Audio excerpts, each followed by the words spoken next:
তো এই কচু বাটা রেসিপিটা করব। সবাই দেখো আমি এই কচু বাটাটা করব বলে কি কি নিয়েছি দেখো। এখানে একটা কচু নিয়েছি, এই দেখতে পাচ্ছ হাফেরও হাফ নিয়েছি।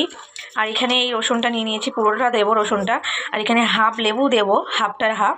আর এই লঙ্কাগুলো দেবো। আমি কাঁচা লঙ্কা না, আমি শুকনো লঙ্কায় রান্নাটা করব, কারণ আমরা একটু ঝালটা বেশি খাই। আর কচু বাটায় ঝাল না হলে রেসিপিটা ভালো লাগে না। তো চলো দেখতে থাকো। সবকটাই আমি ছোট ছোট ডুমো ডুমো করে আর এই মিক্সির মধ্যে দিয়ে দেবো। তো আমার দেখতেই পাচ্ছ কচু বাটা হয়ে গেছে, মানে আমি মিক্সিতে মিহি করেছি। এবারে হচ্ছে এর মধ্যে তো তোমরা জানোই আগে থেকে আমি শুকনো লঙ্কা, রসুন, একটুখানি লেবুর রস আর কচু বাটা দিয়েছি, মানে কচুটা দিয়েছি। এর মধ্যে আমি একটুখানি হলুদ গুঁড়োও দিয়েছি, নুনও দিয়েছি, মানে একেবারে দিয়ে দিয়েছি। আর নেক্সট ডেতে দিতে লাগবে না।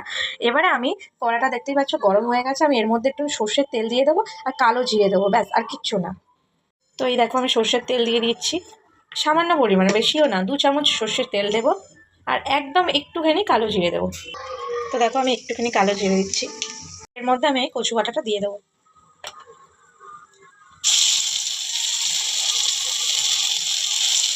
কচু বাটাটা দিয়ে আমি প্রায় 20 মিনিট ভালো করে নাড়বো। এটা যতক্ষণ না আটার মতো চ্যাটচ্যাট করবে ততক্ষণ পর্যন্ত কচুটাকে কড়াতে নেড়ে যেতে হবে। আর কচুটা যদি নাড়া বন্ধ করে দিই কড়াতে, তাহলে নিচে বসে যেতে পারে, তখন একটা পোড়া গন্ধ বেরোবে, তাতে ভালো লাগবে না কচু বাটাটা। যতক্ষণ কচু বাটাটা না হচ্ছে ততক্ষণ নেড়ে যেতে হয় কড়ার মধ্যে। এবার আমি কচু বাটাটাকে নাড়তে থাকি।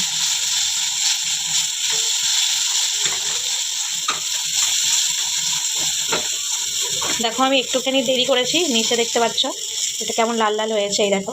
তাই বলছিলাম যতক্ষণ না নাড়বো ততক্ষণ পর্যন্ত এটা ভালোই হবে না, নেড়ে যেতে হবে। এটা আঠার মতন যতক্ষণ না হচ্ছে মাখা মাখা, আঠার মতন হয়ে গেলে তোমরা কী করে বুঝতে পারবে? যখন কড়াতে তখন লাগবে না, এই যে এখন যে লেগে যাচ্ছে তখন কড়াতে আর লাগবে না, তখন বুঝতে পারবে যে কচুটা হয়ে গেছে। চলো কচুটা হয়ে গেলে আমি তোমাদের দেখাচ্ছি। বন্ধুরা দেখো কড়ার মধ্যে একদম আটকে যাচ্ছে না, একদম হয়ে গেছে, মানে আঠার মতন হয়ে গেছে, দেখতেই পাচ্ছ তোমরা। তোমাদেরকে আমি আগেই বলেছি যে হয়ে গেলে কড়াতে তুমি হারগিস এটাকে আটকে রাখতে পারবে না, উঠে যাবে, আঠার মতন একদম চ্যাটচ্যাট করছে, একদম চ্যাটচ্যাট করছে। ঠিক আছে, তো এটা আমি আর 3 মিনিট এরকম করে একটু নাড়বো, নাড়ার পরে আমি নামিয়ে দেবো। তো বন্ধুরা আমি এই কচু বাটাটা শিখেছি আমার শাশুড়ি মার কাছ থেকে, তোমাদেরকে আমি বলি। কারণ হচ্ছে আমি হচ্ছে ঘটি বাঙালটা আমি আগে জানতাম না, ছোটোবেলায় সত্যি জানতাম না। শ্বশুরবাড়ি এসে আমি জানলাম যে ওরা হচ্ছে বাঙাল, মানে আমার শ্বশুরবাড়ি হচ্ছে বাঙাল। আর বাঙালিরা বেশিরভাগ একটু বাটাবুটি রান্নাটা খুব ভালো খায়, ওরা ভালো করে। আমরা ঘটি তো, আমরা ঘটিরা ভালো এই রান্নাগুলো জানি না, পারিও না। আর আমার বাবা কোনোদিন এরকম বাটাবুটি রান্না করে খাওয়াইও নেই। তো যাই হোক আমি এই রান্নাটা আমার শাশুড়িমার কাছ থেকে শিখেছি। আমার শাশুড়িমার কাছ থেকে শিখে আমি নিজে অনেকবার করেছি, অনেকবার ভুলও হয়েছে, কিন্তু ট্রাই করেছি নিজের মতন করে একটু করার, শাশুড়িমার মতন। তো আমি আমার বাবার বাড়ি টেস্ট করিয়েছিলাম সবাইকে, যে দেখো আমি শাশুড়িমার কাছ থেকে করে মানে শিখেছি এটা। তো সবাই বললো খুব সুন্দর হয়েছে, তাই আমি ভাবলাম তাহলে তোমাদেরকে এই রেসিপিটা দিই। তার আমার শাশুড়িমা কেমন রান্নাটা করে আমি তোমাদেরকে দেখালাম, মানে এরকম সেম এরমভাবে আমার শাশুড়িমা করে। তো যাই হোক আমি পেরেছি।